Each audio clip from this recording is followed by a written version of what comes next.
Bonjour, bienvenue dans cette vidéo, mec. Aujourd'hui, nous allons parler de la différence entre l'amour et l'attachement. Qu'est-ce que l'amour finalement? C'est quoi le véritable love? Parce que souvent, quand on entend amour, on se dit couple, on se dit elle et moi, histoire d'amour, romance, etc. Mais du coup, qu'est-ce que vraiment l'amour? Qu'est-ce que l'attachement? Quelle est la différence entre les deux? Comment avoir accès à l'amour? L'amour intérieur, l'amour qui se trouve en toi, et comment avoir accès à l'amour extérieur vis-à-vis des autres. Est-ce possible d'aimer sans attache?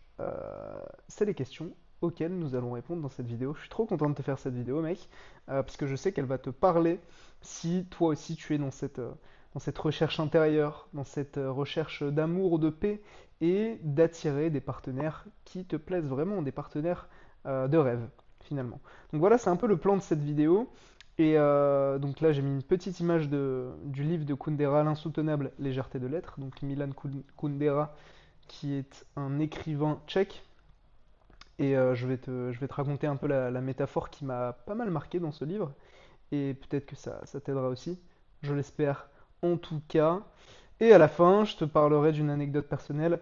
Donc là, c'est tout ce qu'on va couvrir aujourd'hui. J'ai mis Pocahontas à la fin. Voilà, c'est l'anecdote personnelle. Donc reste bien jusqu'à la fin si tu veux en savoir plus sur ma vie, mec. Avoir une petite bribe de waouh, qu'est-ce qui se passe dans la vie de Tristan. C'est ta carotte pour cette vidéo. Et sans plus attendre, nous allons partir.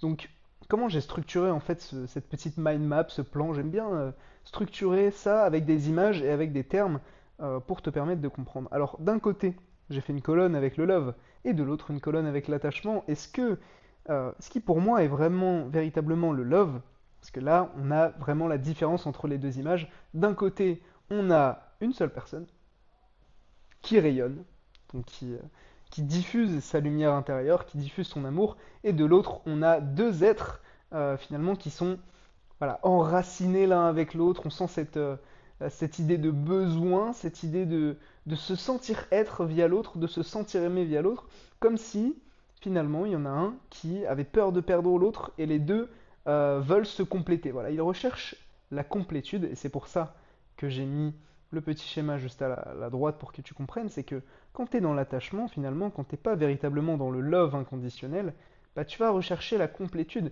parce que tu as cette idée finalement que tu n'es pas complet seul, qu'il te manque quelque chose en toi que tu vas venir combler avec une, une humaine, j'allais dire, mais une femme finalement, qui est un objet entre guillemets extérieur, bien que la femme ne soit pas un objet. Bref, tu m'as compris. Euh, N'essaye pas de détourner mes propos. Ce n'est pas ce que j'ai dit. Bref. Du coup, tu vas rechercher la complétude. Tu vas rechercher, voilà, toi, tu es ce cercle-là. Tu as l'impression, tu vois, qu'il te manque cette petite partie-là et que l'autre va pouvoir te l'apporter. Mais tu vois bien que bah, ça s'emboîte pas et que finalement, bah, tout ce que tu trouves, c'est du vide, finalement. Parce que tu recherches chez l'autre quelque chose qu'il n'y a pas en toi. Seul toi peut combler, entre guillemets, ce vide. L'autre ne le comblera jamais assez. Jamais. À l'inverse du love, où là vraiment on a deux cercles qui sont complets.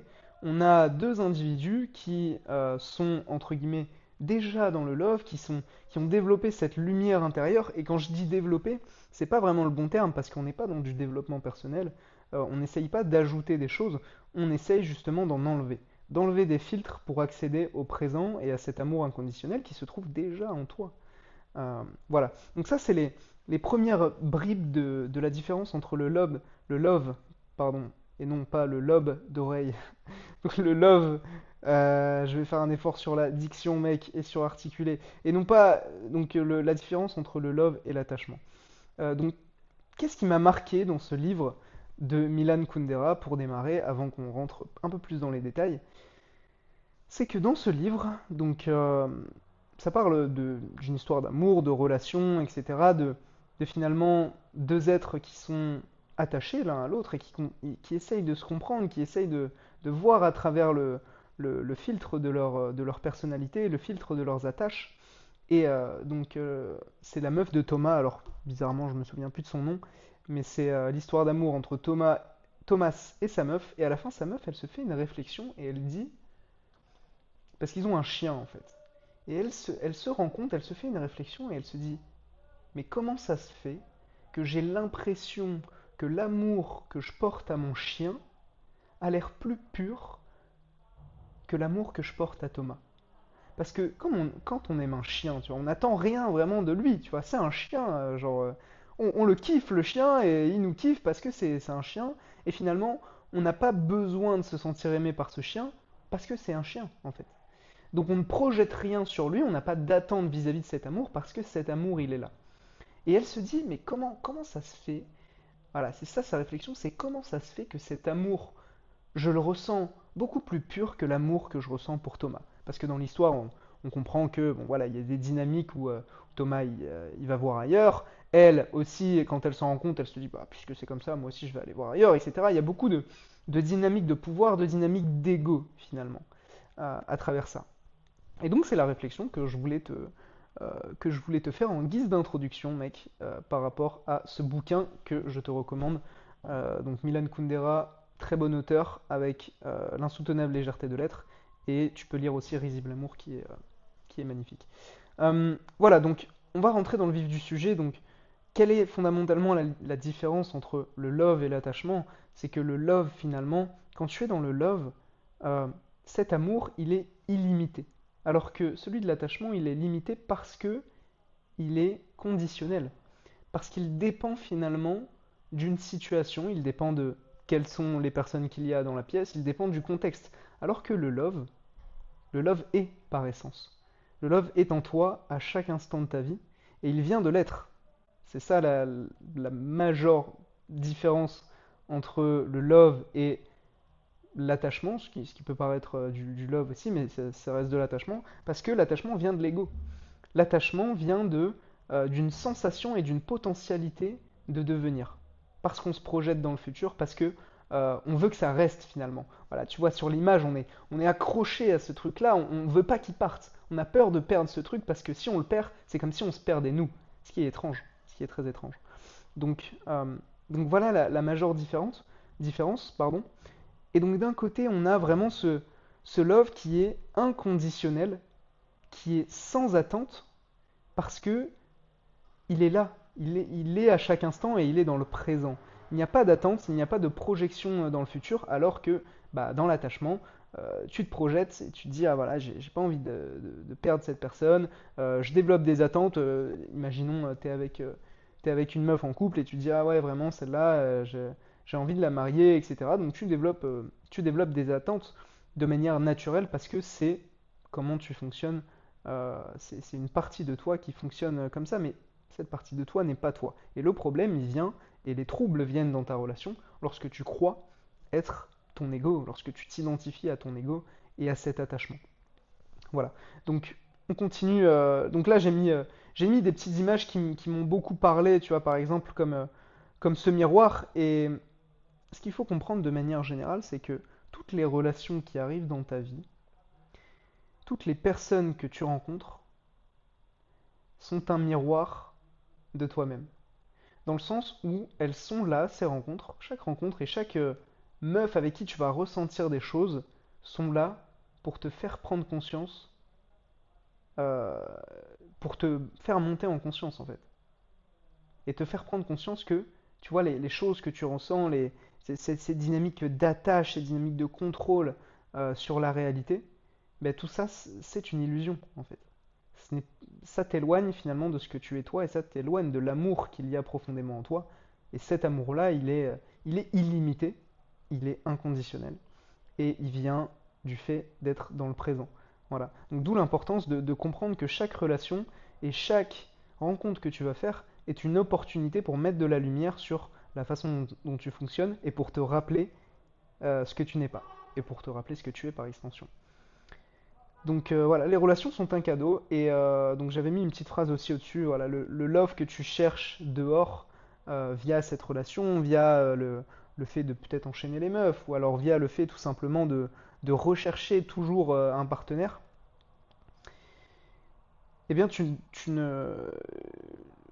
via le fait de rechercher toujours un partenaire, bah là t'es en fait t'es en train de chercher à l'extérieur et t'es pas en train de cultiver ce truc qui existe déjà en toi en fait. Je suis sûr que tu peux faire cette petite expérience. Tiens, on va faire cette expérience toi et moi ensemble.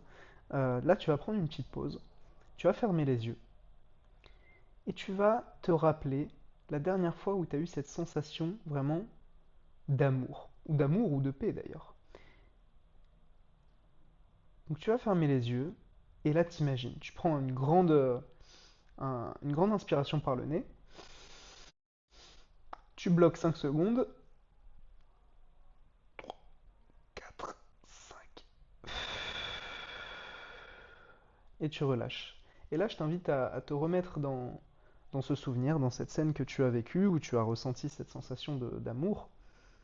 Et tu vas faire très attention à tous les détails qui se trouvent dans la pièce. Donc tu vas te concentrer sur les éléments visuels, sur les éléments auditifs. Donc est-ce qu'il y avait de la musique, est-ce qu'il y avait des gens autour, est-ce qu'il y avait du bruit, dans quel endroit étais-tu, comment était la luminosité, comment étaient les contrastes, comment tu te sentais à ce moment-là. Et je vais t'inviter à ressentir profondément le sentiment que tu as ressenti. Voilà. Tu peux rester comme ça pendant autant de temps que tu veux, tu peux mettre pause sur la vidéo si tu veux. Mais tout ça pour dire que en fait, cette expérience, elle est là pour te montrer qu'à chaque instant de ta vie, cette sensation, elle est en toi. Et que les relations sont un échange d'énergie. Les relations sont un échange d'énergie et à chaque instant, tu peux te connecter à ce qu'il y a de plus pur en toi. Et si tu te connectes à ce qu'il y a de plus pur en toi, donc l'amour et la paix, si tu cultives ça tous les jours, ce qui va se traduire dans ta vie, ça va être de l'amour et de la paix. Alors, comment y accéder, comment comprendre un peu plus le mécanisme. Déjà, on va continuer un petit peu dans la différence entre le love et l'attachement, mais pour que tu comprennes bien, en fait, ça c'est le mécanisme de toi, en fait. Le soi, c'est qui tu es vraiment, c'est l'être, c'est celui qui observe, c'est ta vérité, qui tu es vraiment au fond de toi. Quand tu enlèves le conditionnement social, le conditionnement familial, les traumas, les blessures, qui es-tu au fond de toi? Donc bien sûr, c'est, euh, c'est, ça englobe différents concepts. Donc ça, c'est une grille de lecture, hein. C'est pas la vérité, c'est des lunettes à travers laquelle tu peux lire la réalité. Euh, donc c'est une bonne grille de lecture à se référer. Ça vient de Carl Jung, euh, qui est un psychanalyste assez connu. Et donc le moi, ça va être ton ego. La persona, ça va être les masques que tu portes en société. Tu n'es pas la même personne avec ton père, tu n'es pas la même personne avec un professeur, ni avec la boulangère du coin que tu as envie de rencontrer. Voilà. Euh, donc ensuite tu as l'ombre, donc ça c'est la partie consciente, hein, ce que j'ai décrit précédemment, et là tu as la partie inconsciente, donc tu as l'ombre, donc tous les éléments finalement que tu vas refouler, les choses que tu n'acceptes pas forcément en toi, et en général c'est des choses que tu détestes chez les autres. Donc tout ça, ça va, hop, venir dans l'ombre. Et l'anima et l'animus, donc là c'est un petit peu plus profond dans l'inconscient, c'est l'anima pour les hommes et l'animus pour les femmes. Euh, voilà, c'est les deux polarités. Donc ça, c'est ton monde intérieur. Et ce qu'il faut comprendre avec ce concept-là, c'est que le problème, lorsque tu te rends compte hein, que tu es dans l'attachement, quand tu prends conscience de ça, c'est que tu t'identifies beaucoup à ton ego. Et donc, quel est finalement le mécanisme ici de l'ego? Alors, ouais, juste avant de plonger là-dedans, on va finir la comparaison entre le love et l'attachement. C'est un peu décousu, mais bon, c'est pas grave. Je suis décousu comme mec, donc ça, ça corrobore l'intérieur et l'extérieur. Bref, donc d'un côté, on a le love où tu es vraiment libre quand tu es dans le love parce que tu n'as plus besoin de te sentir être via l'autre. Et tu n'as plus besoin, tu n'es plus dépendant finalement de l'amour de l'autre pour te sentir bien. Tu es amour, donc tu as par extension. Euh, c'est le principe et la majeure différence. Et d'un côté, quand tu es dans le love, finalement, quand tu n'as plus cette attache, tu es non attaché à la personne et tu peux te permettre d'être dans cet état où juste tu honores la présence, tu honores le moment qui est en train de se passer en face de toi. Voilà. Alors que quand tu es dans l'attachement, on sent que tu veux obtenir quelque chose de l'autre, que ce soit sa validation, que ce soit son attention, euh, que ce soit son amour. Tu ne veux pas son amour. Tu veux te sentir être via lui, ce qui est complètement différent. Et donc c'est pour ça que d'un côté, on a le love qui est complet, qui est déjà accompli en lui-même, et de l'autre, ce qu'on pourrait apparenté à de l'amour qui finalement est incomplet et qui va chercher à se compléter via l'autre par l'extérieur. Mais c'est une illusion, ça ne fonctionne jamais, et c'est pour ça que ça crée des troubles dans la relation, enfin dans tes relations et dans ta recherche de partenaire, entre guillemets. Voilà. Donc on en a fini avec la différence entre le love et l'attachement. Là, je vais t'expliquer un petit peu plus quel est le mécanisme, en fait, ce qui se passe de manière générale dans ta vie. Donc, c'est se connaître est la clé, tu vois, c'est recherche de ta vérité. Qui es-tu vraiment au-delà du masque, au-delà de ce que tu te fais croire que tu es, et au-delà de ce que la société attend de toi, etc. Donc, que ta mère et ton père attendent de toi. Donc ça, c'est à toi de faire ce travail, de creuser intérieurement pour comprendre qui tu es vraiment, parce que qui tu es vraiment, il se trouve dans le présent. Il ne se trouve pas dans la potentialité d'être quelque chose dans le futur, ni dans la nostalgie de quelqu'un que tu as été. Ça, c'est une illusion, ça n'existe pas. Quel est le mécanisme? Donc, je vais aller profondément dans le schéma. Donc là, on a un stimuli externe, donc que ce soit une expérience qui t'arrive dans ta vie, ou alors une pensée qui te vient, hop, qu'est-ce qui se passe? Ça te trigger. Ça te trigger, tu ressens des trucs, tu as des émotions, tu as des pensées négatives, tu as un discours interne, enfin que ce soit positif ou négatif d'ailleurs. Et là, bam, tu rentres dans ton ego. Tu es dans l'ego, voilà, tu t'identifies à ton ego, qui te dit je manque, je veux être, je ne suis pas assez, etc.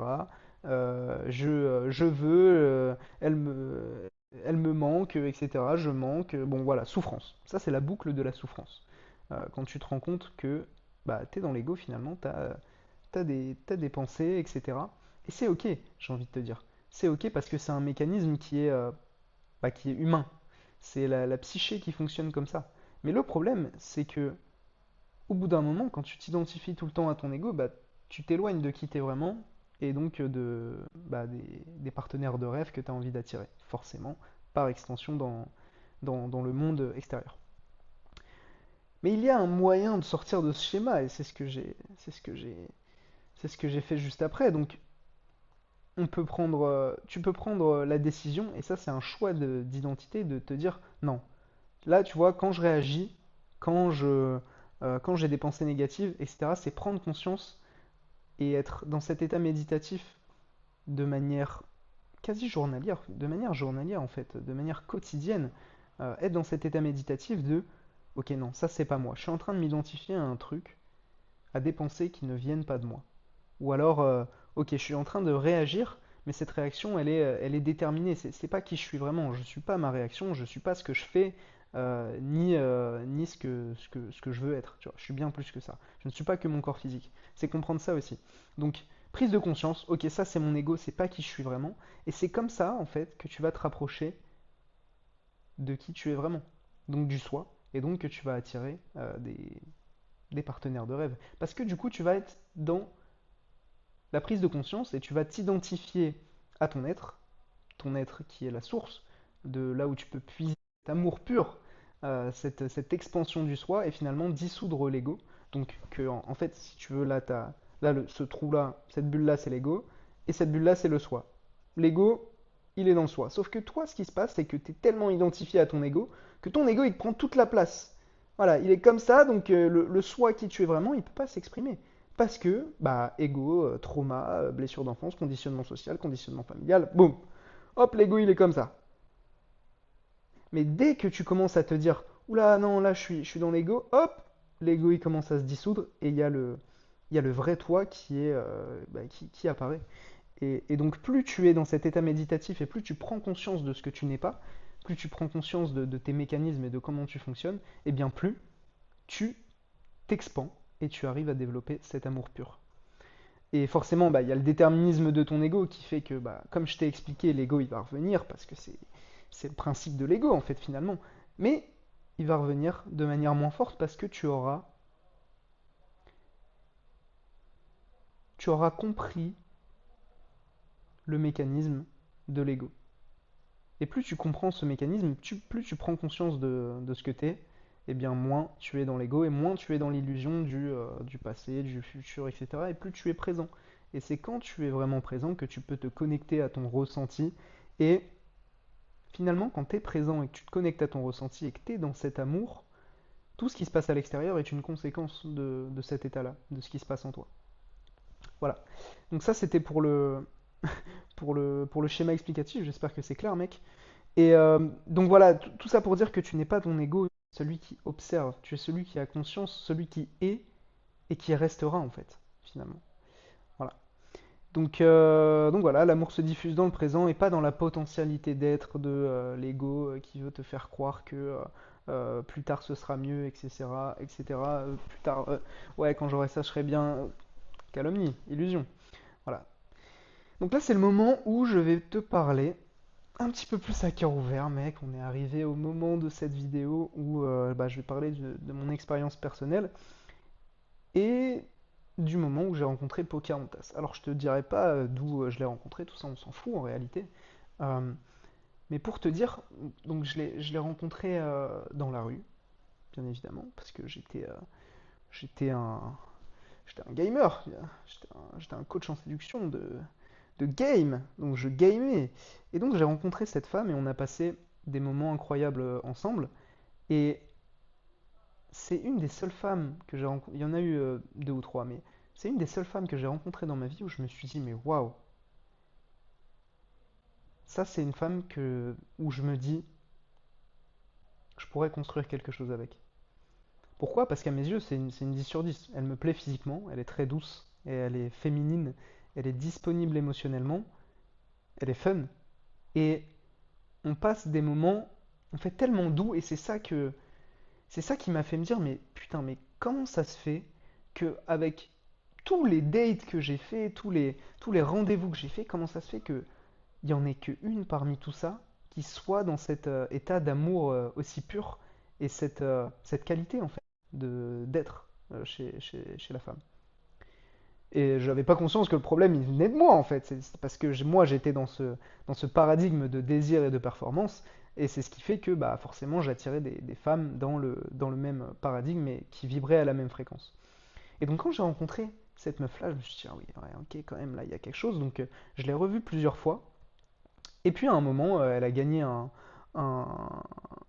un week-end dans la nature avec un petit cottage avec un jacuzzi sur le balcon, etc. On était en pleine forêt. Bref, c'était trop bien. Elle m'a invité, elle m'a dit j'ai envie de venir avec toi pour mon anniversaire. Bref, elle m'a invité là-bas, j'y vais. Et comment te dire, pour la première fois de ma vie, en fait, j'ai l'impression que je m'ouvrais. Mais je comprenais pas le mécanisme et comment ça fonctionnait derrière. Parce que, tu sais, moi, ouvrir mon cœur, ça m'avait toujours paru quelque chose de lourd, de pesant, vis-à-vis des traumas que j'ai eus, vis-à-vis aussi des rencontres que j'ai fait dans ma vie, etc., de l'environnement dans lequel j'ai grandi, tout ça c'est indéniable. Mais ça m'avait toujours paru lourd, et en fait quand je suis revenu de ce week-end, je me suis dit, mais tout ce qui s'est dégagé de ces derniers jours avec cette fille-là, c'était que de la légèreté en fait. C'était de la légèreté et de la pureté de... On était tellement nous-mêmes, on était tellement dans le love et euh, ouais, dans cet état d'intimité sans attache et sans projection sur l'autre, que ça m'a déstabilisé, mec. Ça m'a déstabilisé littéralement et je me suis dit, mais ouais, en fait, c'est ça. C'est ça le vrai amour. C'est ce love qui émane de l'être et à ce moment-là, ça venait pas de moi précisément. Moi, j'étais à l'effet plutôt qu'à la cause et c'est elle qui était à la cause. C'est elle qui, parce qu'elle était dans cet état d'amour et de se laisser aller dans le présent avec moi aussi, et parce qu'elle avait confiance en moi, et parce que on passait du bon temps ensemble, que par résonance, bah moi je me suis mis dans cet état. Et donc ça c'était il y a un moment maintenant, mais donc par la suite j'ai pu expérimenter et avancer sur le travail sur moi-même et me rapprocher de qui je suis vraiment, et donc développer des relations beaucoup plus pures avec les femmes que je rencontrais, et par extension et par conséquent attirer des femmes où je me dis putain ça c'est une partenaire de rêve. Tu vois. Et ça c'est un truc de fou. Donc voilà pour l'anecdote avec Pocahontas, mec, j'espère que ça t'inspire. Euh, tout ça pour dire que en fait tout ce que tu cultives en toi, ça va se refléter à l'extérieur. Ça, c'est la règle principale. Ce que tu cultives en toi se reflète à l'extérieur, et l'amour attire l'amour. Elle a été dans cet état de résonance, et en fait, elle a comme, elle a comme réveillé un peu cet amour qui était en moi, quoi, et qui est en chacun de nous, finalement, durant ces 3 jours de week-end que j'avais passé avec elle. Bref, sur ce, cette vidéo est terminée, mec. Abonne, like, partage, et je te fais des bisous. À la prochaine.